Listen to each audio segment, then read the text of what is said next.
Shalom, shalom. First and foremost, I'd like to give all praises, glory, and honor to Yahweh, Ba'ashem Yahushai, Ba'ashem Makakadash. Double honors to the apostles and elders of Great Millstone for teaching us His truth, and salutations to the sincere Akim and Aquat that may listen. May the blessing of election be upon your house. My name is Brother Okwai. I'm back in here with another quick Haratazah, another edifying lesson. And for today's lesson, I'm going to be going through an article I came across, and it's about the Israelites in Jamaica, the locals, and they're unable to use the beaches, right? And this is a lesson that this is a topic that kind of hits a little close to home, being from the islands myself, right? So what I want to do, I'm just going to play the clip and then bring in a couple of precepts. And as always, Yaharatazah, this will be an edifying lesson, right? So without further ado, let's jump right in.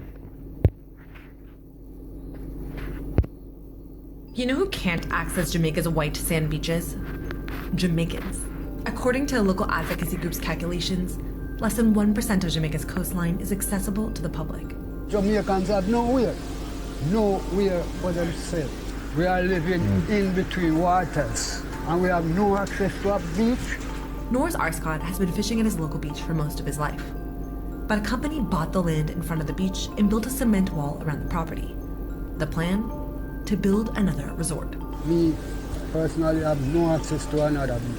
So we had no choice than to go where they push us. Me been occupying that beach for 70 years. Those beaches was like our playground. There are approximately 74 public beaches on the island, but many of them are in disrepair, charge daily use fees, or are difficult to access without a vehicle. So now, Norris has to bike 10 kilometers every morning along a busy highway to get to the closest beach where he can fish. So, okay, so you hear, this older gentleman here, he's been fishing, he's been trying to make a living, and so on and so forth.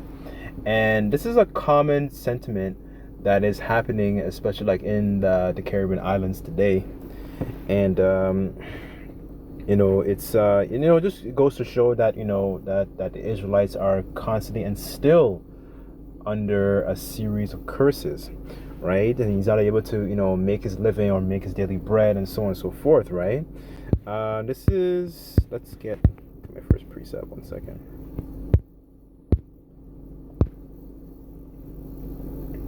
Okay, this is Haggai chapter 1 verse 6, and it reads, Ye have sown much, and bring in little. Ye eat, but ye have not enough. Ye drink, but ye are not filled with drink. Ye clothe, ye clothe you, but there is none warm. And he that earneth wages,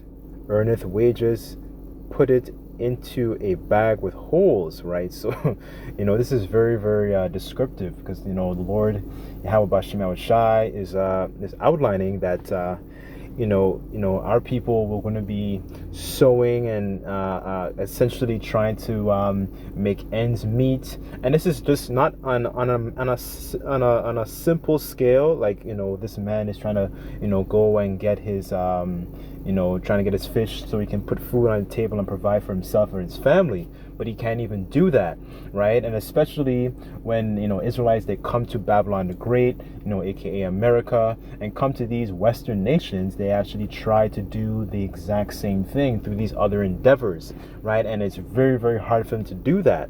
You do have a lot of Israelites that are a little bit more well off, but the majority of us were not in a very prosperous state. You still have all these other nations, Esau, Moab, Ishmael, even Elam, especially. Elam is a big one in here in Canada, and they have so much more money and so much more wealth, and because the Lord didn't punish them, right? As a matter of fact, let's get that real quick. This is Amos chapter 3 verse 1, and it reads, Hear the word of the Lord Yahweh hath spoken against you, O children of Israel. against the whole family which I brought up from the land of Egypt, saying, You only have I known of all the families of the earth. Therefore, I will punish you for your iniquities, right? So this is one of the reasons, that we're in this mess, is because we're being punished for our iniquities, for the iniquities we do now and the iniquities of our forefathers, right? And, You know who can't access Jamaica's white sand beaches? As it's this is just a punishment that the Lord put on us. And when you go through Deuteronomy 28, it just goes, and from the 15th verse all the way down to the end of the chapter, it's just outlining a series of punishments, aka curses, that the Lord put upon us as a people, right? So what I wanted to touch on was a couple of different angles as well, because myself being from the islands, I've witnessed this not strictly with Esau, but I've also witnessed this with Moab, right?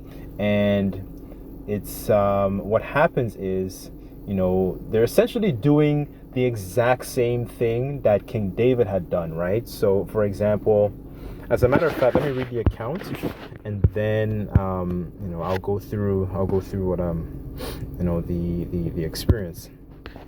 So I think it's 2 Samuel.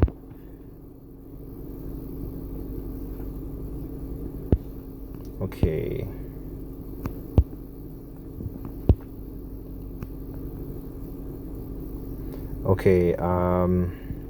This is 2 Samuel chapter 8. I'll start at verse 1. And it reads, And after this it came to pass that David smote the Philistines and subdued them. And David took Methegama out of the hand of the Philistines, and he smote Moab, and measured them with a line, casting them down to the ground. Even with 2 lines measured he put to death, and with 1 full line keep alive, right? So he kept some of them alive, and he put some of them, to death, essentially. And so the Moabites came, and the Moabites became David's servants and brought gifts. And David smote also Hadadezer, the son of Rehob, king of Zobah, and he went up to recover his border at the river Euphrates, right? So this is David in the process of, he's putting these heathens under his foot, right? So just bear with me. This is going to be a bit of a long point, but, I'm going to, Yaharatazah, this is going to be edifying.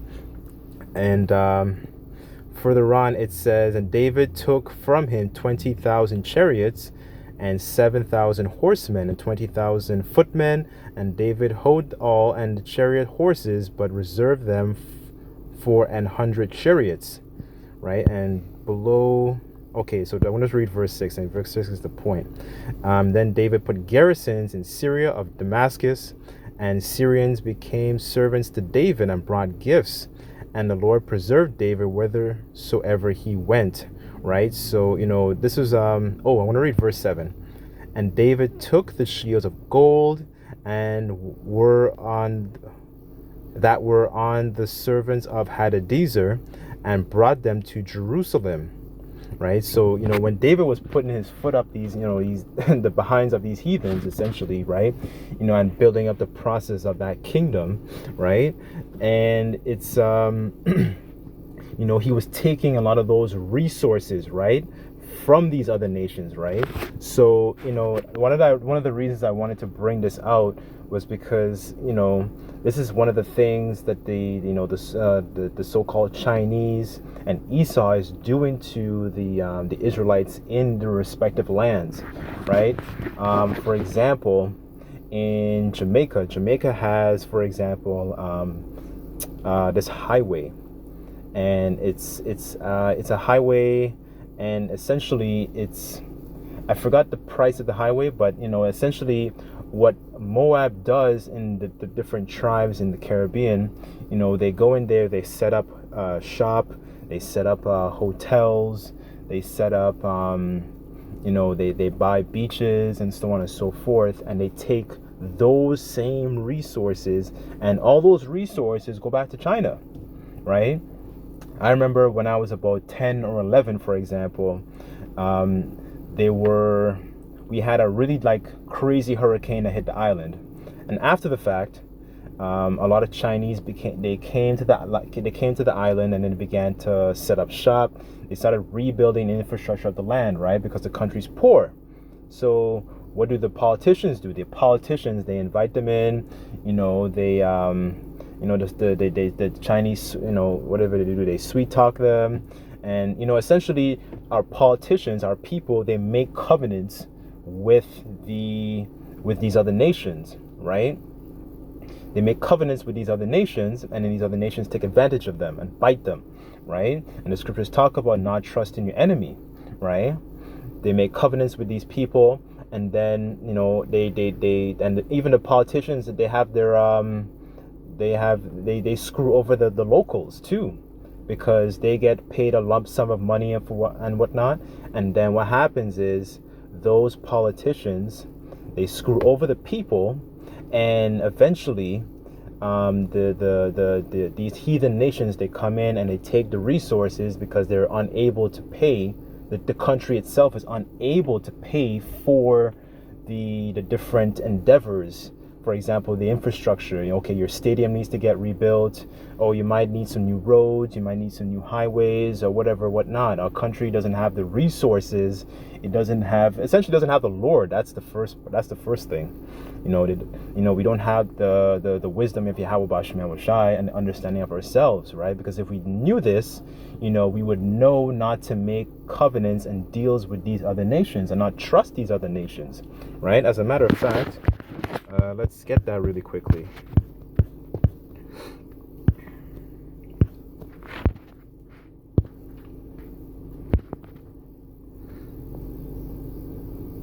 Okay, this is Sirach chapter 12, verse 10, and it reads, "Never trust thine enemy, for as iron rusteth, so is his wickedness," right?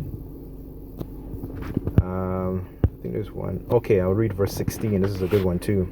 "And an enemy speaketh sweetly with his lips, but in his heart he imagineth how to throw thee into a pit," right? And this is where our people are. We're thrown into a pit. And this starts off with, Esau primarily, right? But, speaking of in regards to these activities that go on in the Caribbean islands, Moab also has a strong hold and a strong hand in keeping our people down, right? But our people are destroyed for lack of knowledge, because they don't know and they err from the scriptures, right? I'll read verse 16 again. And it says, "An enemy speaketh sweetly with his lips, but in his heart, in his mind, he imagineth how to throw thee into a pit. He will weep with his eyes, but if he find opportunity, he will not be satisfied with blood," right? So this, goes strictly most for Esau, and the different atrocities and different tactics that he uses to put down Israel. But I would also include this with these other nations some of these other nations as well, because all of these other nations have a hand in actually trying to put us down, because that's their motive, right? They don't want to see our people on top. That's why our history is hidden from us, and our understanding of who we are is also taken from us, right? I wanted to bring this out because I thought it was just very, very, very, very interesting, because this is the same sentiment that is happening all over the Caribbean islands, right? So I'll bring out another. Let's get Exodus, actually.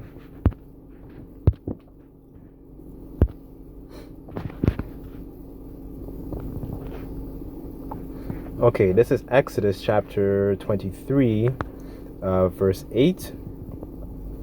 And it reads, "And thou shalt take no gift," right? Regards to, just speaking in regards to the money that, these politicians in these respective islands, they do. And they take those, they take their little $500 or $100,000 or whatever their salary is. Like, and that gift can come in, money. Maybe they probably give them the chump change. They probably give them a passport, passport or whatever to visit another country, and that's what our people, they accept these gifts, right, from these heathens, right? And what do? They sell out the people, and they also they screw over the locals, right? Because the locals are really the ones that are going to be affected by this, right? The same thing was also done in Guyana as well, right? Because Guyana, has a lot of resources in regards to oil, right? And it neighbors, it also neighbors Venezuela. And if you read about in Genesis 49, it talks about Asher's foot essentially is dipped in oil, to roughly paraphrase, right? And there was a company called ExxonMobil, and ExxonMobil extracted lots of oil from Guyana, right? Because Guyana doesn't have the technology, they don't have the manpower. So ExxonMobil comes in, they say, oh, hey, we're going to mine this and do this for you, X, Y, and Z. They allow them in, and guess what happens? The people below, the locals, eventually got screwed over, right? And even to this day, the same thing in Nigeria with the Shell company. Same thing with them, right? I'll read verse 8 again, and it says, thou shalt take no gift, for the gift blindeth the wise and perverteth the words of the righteous, right? So this is what happens when we take these gifts, especially from these other nations, right? We're not supposed to do these things, right? Because it's going to blind us of what the enemy's true motives are. But because we're destroyed for lack of knowledge, and we don't know who we are, when we don't know who we are, we don't know who the enemies are. And when we don't know who the enemies are, we don't know how to fight them off, right? So this is why they come into the lands and they completely devour us. They take the resources and they ship them off back to their own country, and it leaves you with the chump change, right? And it leaves you even these other even the locals, the locals get screwed over, just like the gentleman you saw in the video, right? So I'll just end it off here, but Yahweh thought this video was edifying. I'll have to do a little bit more research in regards to exactly what kinds of activities, because for me personally, growing up in the islands, Esau and Moab, they have a huge tag team of what they do in the islands and their different endeavors, taking on different natural resources from different lands, and essentially it leaves the country poor, right? So as I do more research and the Spirit impresses me, I'll bring out some more information. And Khan, that would be it for the lesson. Yahweh Ratasa, as always, I pray and hope this video was edifying. And I just like to give all praises, glory, and honor to Yahweh Bashem, Yahweh Shai, Bashem Rakakadash. Honors to the apostles and elders of Great Millstone for teaching us this truth. Till next time, I say Shalom.